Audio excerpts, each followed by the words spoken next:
नैनीताल जिले से एक दर्दनाक और चिंताजनक खबर सामने आई है, जहां एक बार फिर बाघ का आतंक देखने को मिला है। जौलीकोट क्षेत्र के जौली गांव में बाघ ने 45 वर्षीय महिला को अपना शिकार बना लिया।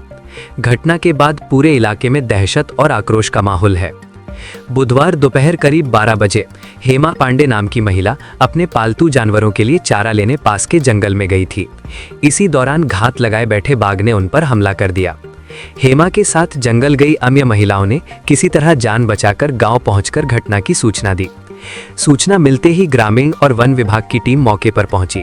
करीब 2 किलोमीटर दूर जंगल में महिला का शव बरामद किया गया। इस घटना के बाद से पूरे इलाके में डर और गुस्से का माहौल है। स्थानीय लोगों का कहना है कि पिछले 3 महीनों में ये 5वीं घटना है जब बाघ इंसानों को निशाना बना चुका है।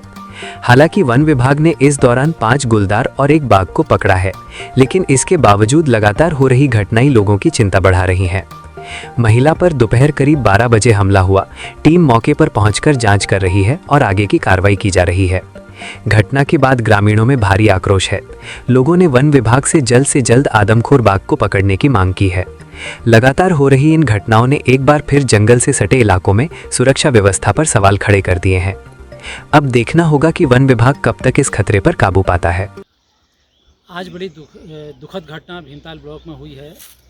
हमारे जौली निवासी श्रीमती हेमा पांडे, पत्नी दयाल पांडे, उनकी आकस्मिक मृत्यु बाघ के खाने से हो गई है, जिनकी उम्र 47 वर्ष थी।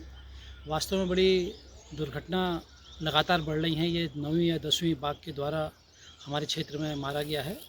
कहीं ना कहीं इसके लिए मैं वन विभाग को भी जिम्मेदार मानता हूं, क्योंकि एक ही रेंज में ये 3 या 4 घटनाएं ऐसी हो गई जिसमें मुझे लगता है कि एक ही बाघ है, क्योंकि 2 किलोमीटर रेडियस में ये तीनों घटनाएं हुई हैं। अभी पिछले दिनों सूर्या गाँव हुई, उससे पहले आपका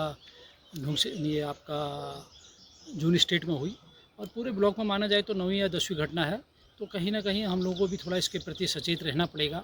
और मेरा माताओं से, बहनों से और गाँव वालों से निवेदन है कि कम से कम जंगल में जाएँ तो अकेले न जाएँ, झुंड के साथ जाएँ। और वन विभाग की भी नैतिक जिम्मेदारी है कि वो जब तक आदमखोर बाघ पकड़ा नहीं जाता तब तक वो पीछे न हटे, किसी एक बाघ को पकड़ के अपनी तीसरी न कर ले। और गांव वालों में अभी भी दहशत का माहौल है। और मेरा एक और उनको आग्रह है कि कम से कम जिन गाँवों में ये घटना हो रही है और उसके आसपास के गाँव में सोलर लाइट हो, चाहे चारा हो, चाहे अन्य जो भी मुआवजा है वो सब मिले। मुआवजा किसी की मृत्यु को वापस नहीं ला सकता, लेकिन एक राहत के रूप में उनको दिया जा सकता है। और इसलिए वन विभाग को ज़्यादा एक्टिव होने की आवश्यकता है। भविष्य में ऐसी घटनाएं न हो, इसके लिए सबको यहाँ पर एक्टिव रहना पड़ेगा।